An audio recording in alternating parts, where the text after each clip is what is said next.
Aujourd'hui, on va parler du tome 1 de Holic. Dans ce premier tome de Holic, il y a pas mal de références à d'autres œuvres de Clamp. La première référence est une référence à Cardcaptor Sakura. Lorsque Watanuki nettoie la maison de Yuko, il découvre le sceptre de Sakura. Yuko lui dit qu'il s'agit d'une copie et qu'elle n'a en fait jamais rencontré Sakura et son compagnon. En effet, dans Cardcaptor Sakura, on ne voit Yuko à aucun moment. On ne connaît même pas son existence. Grâce à la référence au sceptre de Sakura qui était fabriqué par Chloride, on apprend aussi que Yuko le connaît assez bien et qu'elle a l'air de ne pas trop s'entendre avec lui. Dans l'œuvre Tsubasa Reservoir Chronicle, on sait aussi que Yuko le connaissait, mais on n'en sait pas plus sur leur relation non plus. En tout cas, moi j'espère que c'est un élément qui sera creusé un peu plus tard dans l'œuvre de Holic parce que ça pourrait apporter des précisions sur beaucoup de choses. La deuxième référence à une autre œuvre de Clamp a lieu au moment où Watanuki va chercher des médicaments pour la gueule de bois de Yuko. Watanuki se rend dans une pharmacie où deux garçons travaillent et on apprend que l'un d'eux s'appelle Rikuo. Il s'agit donc d'une référence à leur manga Lawful Drug, et de là on apprend que le deuxième garçon s'appelle Kazahaya. Lors de sa visite à la pharmacie dans Holic, Watanuki relève que ces deux garçons ont l'air d'être liés à quelque chose de mystérieux. Et je pense qu'à mon avis c'est ce qu'on apprend dans le manga Lawful Drug, que je n'ai malheureusement pas lu. Donc vivement la réédition. La troisième référence qu'il y a dans Holic, c'est une référence à Tokyo Babylon lorsque Yuko parle à Watanuki du métier qu'elle exerce et le fait qu'elle ait une marge de manœuvre limitée pour agir. Elle mentionne que les autres personnes qui exercent ce métier le savent également. Et c'est à ce moment-là qu'elle mentionne un jeune exorciste qui en souffre beaucoup et qui a du mal à accepter cela. Ce jeune exorciste est Subaru Sumeragi et elle mentionne également sa sœur jumelle qui s'appelle Hokuto Sumeragi. D'ailleurs, Yuko mentionne qu'elle les connaît depuis qu'ils sont tout petits mais on ne les voit jamais interagir ensemble dans Tokyo Babylon. Je pense d'ailleurs qu'il y a aussi une référence à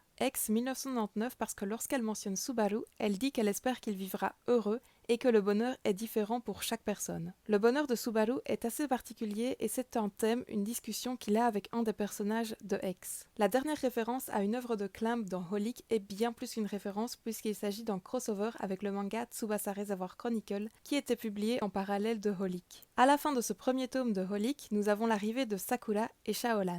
Cette arrivée a été mentionnée plus tôt dans le tome par Yuko lorsqu'elle parlait de Sakura et son compagnon. Elle disait ne les avoir jamais rencontrés, mais elle savait que ça allait bientôt arriver, même si ce n'était pas vraiment eux. Car en effet, Sakura et Shaolan qui sont arrivés dans Holic sont les Sakura et Shaolan de Tsubasa Reservoir Chronicle, qui ne sont pas les mêmes que dans Cardcaptor Sakura. On a donc carrément une scène du tome 1 de Tsubasa Reservoir Chronicle dans Holic. Donc j'en profite justement pour vous montrer le point de vue de Shaolan dans Tsubasa Reservoir Chronicle. Bien entendu, je ne vous en dis pas plus pour ne pas vous spoiler. Dans Holic, on sait juste que Shaolan appelle Yuko la sorcière des dimensions, car c'est comme ça qu'on lui a présenté dans Tsubasa Reservoir Chronicle. Lorsque Shaolan arrive chez Yuko, il lui demande son aide pour sauver Sakura.